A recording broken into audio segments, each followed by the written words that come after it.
One, one. How you doing, baby? Happy Tuesday. And today on Coffee and Conversation with your girl, Shug Kenya. When you get a minute, go to that YouTube channel, Shug Kenya, and hit subscribe. Look at some of the videos, and if you see any of them, because there's a lot of them on there. I've been doing Coffee and Conversation for about 4 years now. So, I mean, yeah, if you go and start from the beginning and just start looking at the videos, I mean, it's crazy. You can see the difference. You can see from the first videos of me being so angry. Like, you can see the hurt. You can see the anger. You can see that I wasn't finding my way through everything that I was having trouble, hard time dealing. Like, you can see all that in the beginning of the videos when I started, as to where now you can look at the videos. You can see that I'm calm. You can see that I'm somewhat healing, because I'm not going to say I'm healed, but I'm on a good path of healing. You can see the fact of I still have to live. Like, I haven't stopped working since everything has happened. I have not stopped doing my life since everything has happened. No matter how hard it has been, I still got to keep the radio show going. Yep, that's a big part of my life. I've been doing Motor City Radio for 9 years. That's a big part of my life. Promoting black-owned businesses, having a platform for black-owned businesses and for people to come and showcase their talents. That's very important for me. You know, it's just a small show. I don't have a lot of views. I don't have a lot of subscribers. But I've had a lot of good guests come through my show, you know, so I'm thankful to have it. And I couldn't just stop that. You know, my youth program. Knowing that here in Wayne County, there aren't many programs geared towards prevention when it comes to our children of color. There aren't a lot of programs that we can run to when we're having problems with our children. So that was one of the main reasons why I created Attitude Adjustment. I felt like our children need a chance. You know, if they make a mistake out here in the street, they do something bad, the first thing they're going to do is put them in juvie, or put them in some type of residential setting away from their families, as to where my program serves as a prevention. It's not to say that your child not going to still act out or do something that might result them into landing in jail, but it's definitely, my program is going to be an eye-opener. It's definitely going to be a deterrent. It's definitely going to make them think before they continue down that path that they're going, right? Especially after they talk to the returning citizens, especially after they share their story. And then on top of the family meeting, where we actually get to the root of some of the issues and take care of them. Yeah, it's you know, I couldn't just stop that. You know what I'm saying? Like, my cleaning company, I've been doing the cleaning company ever since the boys was like 12. My boys is in their 30s. This is my main source of creating generational wealth. Having a steady business that's generating some type of income, that if something ever happens to me, they can actually take the business over and make money. Like, this is, I can't just stop that, right? But that baby being removed the way that she was, I wanted to. I wanted to stop it all. I didn't want to do nothing. I was sad. I'm depressed. Yeah, so when you look at all the videos, you can actually see the transition for yourself. You know, so that DM, I was going to do a part 3, undo trois. I was going to do a trois, but I had to stop it because it's getting too deep into a head. You know, because if I cover all the manipulation tips that I think were used on my child as a result to get back at me and to tear the relationship apart, I have to use all 30, right? And we already going through the manipulation tips. We're already looking at the ones from your 9th grade year, 10th grade, 11th grade, and we're going back and we're looking at the psychological damage. We're looking at the adverse effect that it has had over time with these manipulation tips continuously being used on your child. You got to think about it. Every time you drop your baby off with that other parent, they're using those tips. So we went over 9. I gave you a description of how I feel those 9 were used in my situation. So yeah, to go into all 30, I couldn't. So I had to stop the DM. So hopefully I answered their question.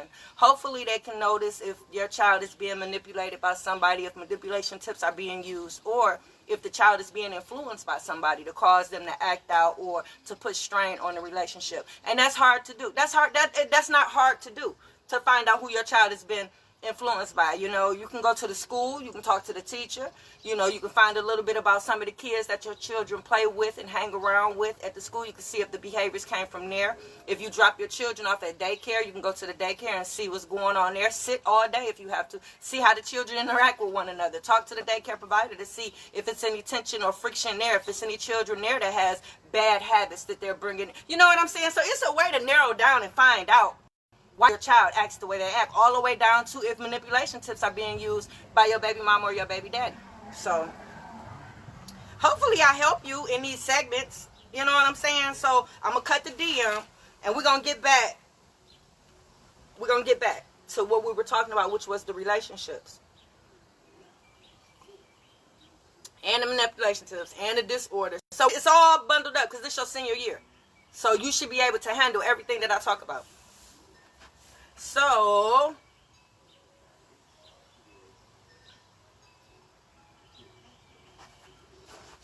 we mentioned that, well, from the questions that I posed yesterday off of my board, we talked about the manipulation tips and we talked about 9 of them. That's a lot.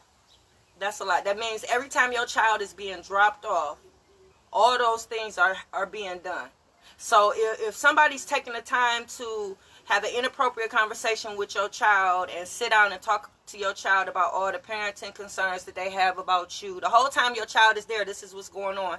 They're talking about the parenting concerns they have about you. They're talking to other adults about you. They're probably talking about you out your name. They're saying these things in front of this child. They're not including you when it comes to anything. They don't talk to you. They don't call if the child is over there and it's a reason for you to possibly call the mom and dad to tell them about something that has happened or something that's going on. The child doesn't see you guys communicate at all. So the child knows that y'all don't have a good relationship. And that right there is a gateway for a child to be very manipulative. A child can be sneaky in that way. A child can get away with a lot of stuff because by y'all not communicating with each other, the child can pretty much tell each one of you anything. So now you have a child that's pretty much manipulating the situation. You know, so that's why when we have our boards and everybody like, take your baby off the board. Your baby ain't did nothing. Your baby was victimized. The parent did this. The parent did that. Yeah, but at some point, your child knows better. Your child knows better. Because if you raising them one way and the other parent is raising them another way, they have options. You know, I hate that will put your child in a situation where they have to choose or they have options that they shouldn't have because y'all should be on the same page with a lot of stuff. So the fact that you put the child in a situation where they're being a messenger, they telling you one thing and they telling the other parent, they can tell y'all anything, right? That's why a lot of what I'm dealing with, a lot of the evidence, a lot of the clues, it's immature. A lot of it is childlike, you know. So it's childlike. So, yeah. So let's get back into it.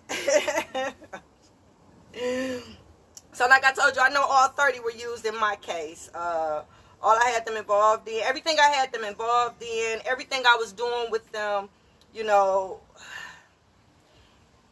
everything I was doing to put into them, like just think about a braid. I'm braiding everything. So I'm braiding the classes. I'm braiding in, teaching them about business. I'm braiding in, teaching them about life. I'm braiding all this stuff in. The fact that I shared her equally, the other parent had ample time to undo that braid. Simply by not including me. Simply by using all these manipulation tips. Simply by saying the opposite of what I'm saying. Simply by doing the opposite of what I'm doing. Simply that they're undoing. Right? So at the end of the day, your hair ain't done. Right? So you got to think about your child in that way, and I hate to use that analogy, but your child is going to be half done. Your child is going to always miss stuff. It's going to be things that your child is going to lack. Your child is not going to grow. The growth and development is going to be interrupted if that other parent is not there to give what they're supposed to give. So, God dang it. It's so easy for y'all to work together. Damn, I'm telling you. Y'all was working together when y'all was doing the boom boom to make this damn baby. God. Ooh, Face of Jesus, a Christian show. So, we're going to get back to the relationships, the roles, the responsibilities, representation, and reputation as it relates to the children, as it relates to your relationship with your baby mama, baby daddy, as it just relates to everything, as it involves to raising those kids. So, We talked about the relationships of the grandchildren and the grandparents. We described what that looks like with the grandparent just being a grandparent and the parents are in the child's life. And we also looked at what that looks like if the child has the parents in their life and the grandparent.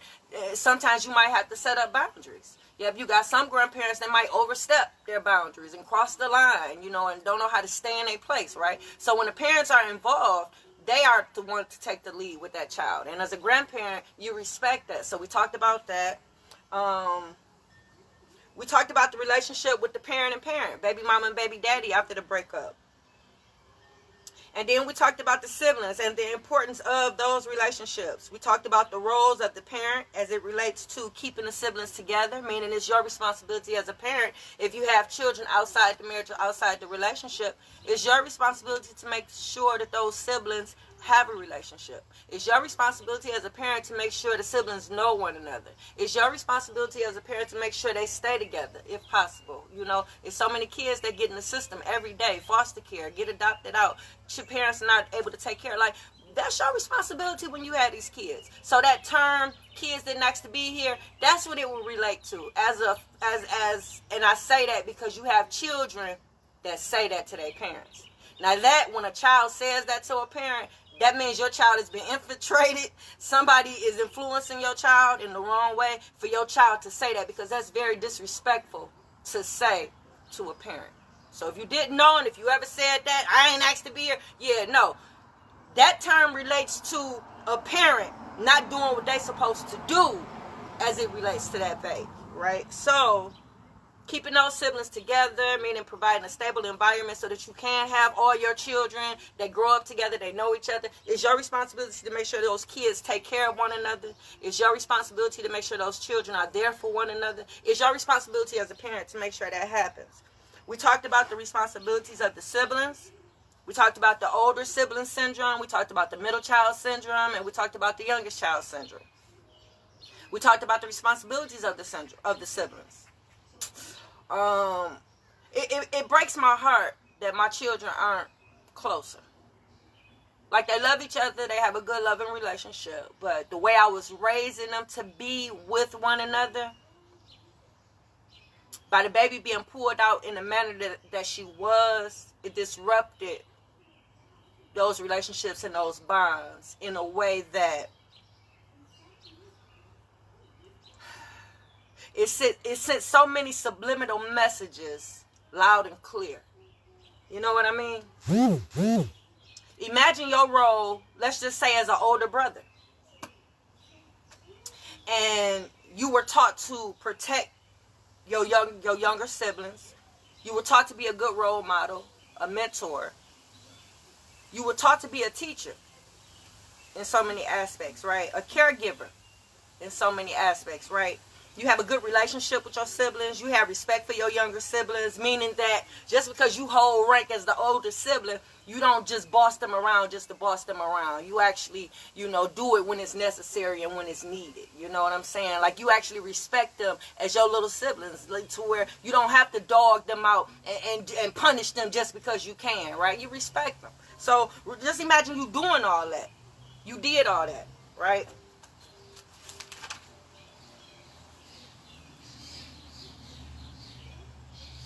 Fix it, Jesus. Fix it, Jesus. Fix it, Jesus. You represented yourself well. You know what I'm saying? You took care of yourself. Always nice, neat, smelling good when you in the street. You representing. You representing your family when you out in the street. You know what I'm saying? When you looking good. When people run into you and they see you and they go back and report, they be like, damn, I seen such and such. They was out here shining. They looking good. Yeah, you represented them well, right? You had a good reputation as the older brother. You wasn't a troubled kid. You wasn't out here in the street acting up. It was always good when people seen you. You addressed people, yes, sir, yes, ma'am. Fix it, Jesus. Fix it, Jesus. And then all of a sudden, that sibling that you was taught to raise, to look after, was just ripped from you. That mama said that baby can't come over no more. That daddy said that baby can't come over no more. You ain't got no reason why. You ain't known nothing to have happened that would be so to the point where you wouldn't see the sibling no more. No, all these questions that you have as a child, as a sibling, as an older brother. First things, when things like that happen, kids think it's their fault. Yep, if you haven't had a conversation with them for them to understand the reasons why something like that, because that's drastic. For a child to be disconnected from a family to where you had a relationship with them at one point, then all of a sudden you don't, that's drastic. Yeah, situations like that don't happen unless there's abuse or neglect involved. Yeah, nobody's just ripping children away to where you telling them not to call their mama, not to call their daddy, don't call their sister, don't call their brother. Yeah, that's not happening in the real world for real. You know, it got to be a reason for that, right? So, first, kids feel like it's their fault. A divorce, anything, they feel like they the reason why. And this is where the psychological damage begins. Fix it, Jesus. Fix it. Fix it.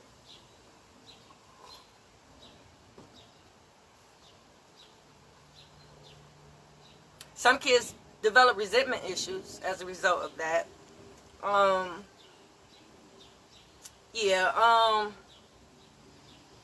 They might feel like they failed them. Yeah, that's the reason why the child was taken away, because they was failing them. Mind you, they was doing everything right. Everything they thought they knew was right. Everything they was doing was right. They was right on task. Put that in the equation. So now you have a child feeling like they failed. After knowing that they did everything right, now they feeling like they failed. They feel like a failure. They feel like they let somebody down. They did something for that child to be removed from them and them not have a relationship, right? Now you might have abandonment issues might set in. Yeah. Definitely depression. Definitely depression is going to sneak its way up in there. Every time you think about the relationship with that child, because mind you, they had a good relationship, right? Nothing wrong. Nothing wrong. So, of course, the memories are going to haunt them. The feelings that they had for that sibling is going to haunt them. Especially if there was no reason for them to be removed. Right? Fix it, Jesus. Fix it. Confidence is going to be shook. Because they must didn't do something right. Oh, my God, what was I doing wrong? Definitely self-worth is going to be questioned. Definitely. Not feeling as if they were enough. Especially if that child has other siblings. And they have a relationship with their other siblings. They're going to definitely feel like they weren't good enough. They must not have been good enough because they have a relationship with them. Why not me, right? So all this goes on with this child. When a child is removed from a family and there's no reason. You have to have reasons for that. When you have for a child not to go back over their mama house and see their mama or see their daddy, you got to have a reason for that. And you have to have evidence. And it has to be a situation where you can show that it's been happening multiple times. It happens over and over again, and you always addressing this particular thing. You got to be able to prove that and have reasons for that so people can sleep at night, right? For a relationship to be disconnected and over, yeah, you got to have reasons for that. So, yeah, before you just make a child disappear, make sure you have concrete evidence and reasons for doing so. Like, my child was removed and there was no abuse or neglect. There was no reason given. There were no discussions had, meaning there were no parenting concerns brought to me to discuss. Me and my child had no problems. Good relationship. You got to keep in mind, this is the same child that sold my books at the school. This is the same child that set up an appointment with the social worker so I could introduce my program to the school. This is the same child that played the supervisory role in one of the buildings that her and her sister was cleaning under the cleaning company. So if a child is doing all that, there is no reason why I would even think that we had a bad relationship. There was no love there, and definitely the respect was there, right? So the child was loved and cherished. Yeah, so you don't think that would affect a sibling? A child being removed from a loving environment for no reason, you don't think that would affect a sibling? Like, I hate that nobody gave a fuck about me and my kids. Like, I hate that nobody took a minute to think of how that would affect me and my children moving forward. Like, how would that affect us as people? How would it affect my legacy? As much work as I put in on building this legacy and making this name for myself, you know, why didn't think about how it would affect the siblings left behind, the other children? Why nobody gave a fuck about us? you know. And I think that's the problem with us as a community. We don't give a fuck about each other, and we should. We should take better care of one another. Our relationship should be strengthened, you know. So we was forced to accept that and deal with it.